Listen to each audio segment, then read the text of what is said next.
Anyone can proclaim his views when life is easy, but when the sword is at his throat, that's when we see his true conviction.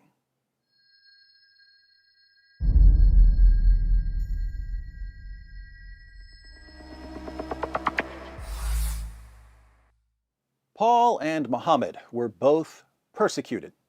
Paul was persecuted for preaching the gospel. Muslims think that Muhammad was persecuted for preaching Islam, but that's not what their sources say. Muhammad was persecuted for mocking the gods and goddesses of the pagans of Mecca. We read in the History of At-Tabari, Volume 6, page 93, "The messenger of God proclaimed God's message openly and declared Islam publicly to his fellow tribesmen. When he did so, they did not withdraw from him or reject him in any way, as far as I have heard, until he spoke of their gods and denounced them. When he did this, they took exception to it and united in opposition and hostility to him, except for those of them whom God had protected from error by means of Islam." A few pages later, Muhammad's tribesmen describe Muhammad's general approach towards reaching polytheists with the message of Islam.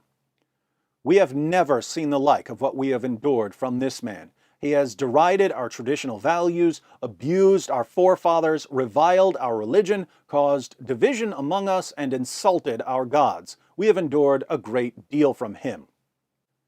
Now that's strange. Muslims in the West tell me that it's wrong and immoral to criticize another person's religious beliefs, and yet their favorite prophet viciously mocked other people's religious beliefs. So the polytheists of Mecca responded by persecuting Muhammad. Muslims tend to exaggerate the level of persecution Muhammad faced, however.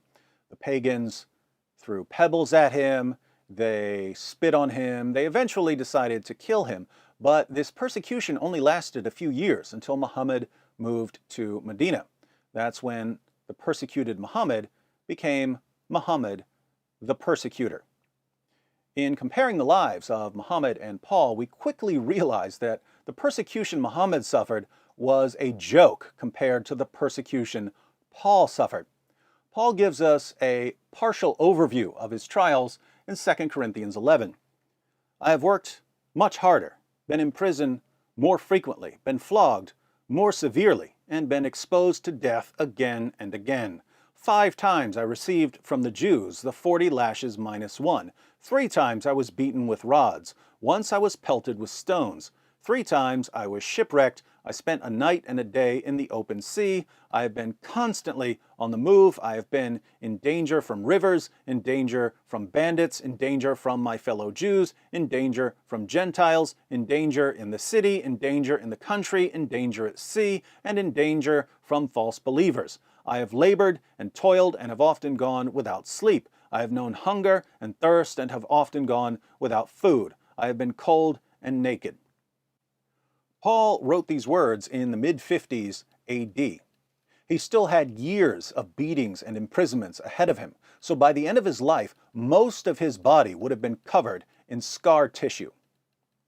The reason this is important is that the more you're persecuted, the more you'll be inclined to stop and think, was that really a revelation from God that I received?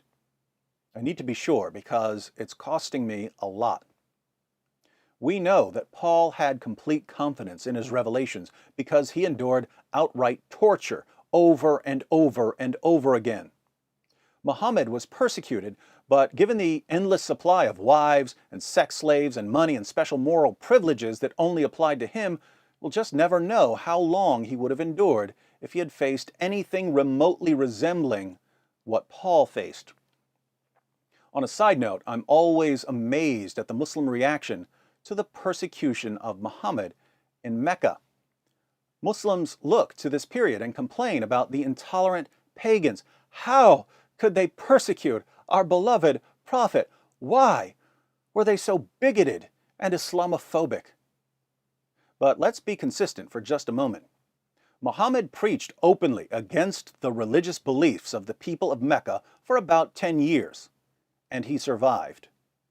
If I went to Mecca today and preached openly against the religious beliefs of the people who live there now, Would I last 10 years?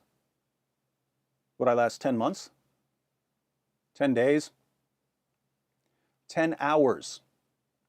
If I stood outside the Kaaba and began openly preaching against the religious beliefs of the people of Mecca today, would I last 10 minutes? Muslims complain about the intolerance of the pagans who opposed Muhammad, and yet the pagans were far, far more tolerant than the man who subjugated them. Welcome to Islam, where tolerance, much like Muhammad's sexual attraction to his child bride Aisha, is a one-way street.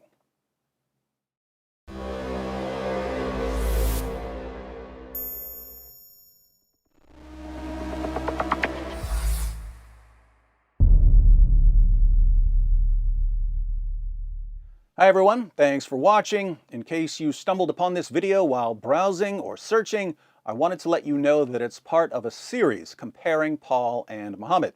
So if you'd like to see the full series, be sure to click on the playlist. If you're already in the playlist, you're about to see that Muhammad was spiritually disturbed. Paul wasn't.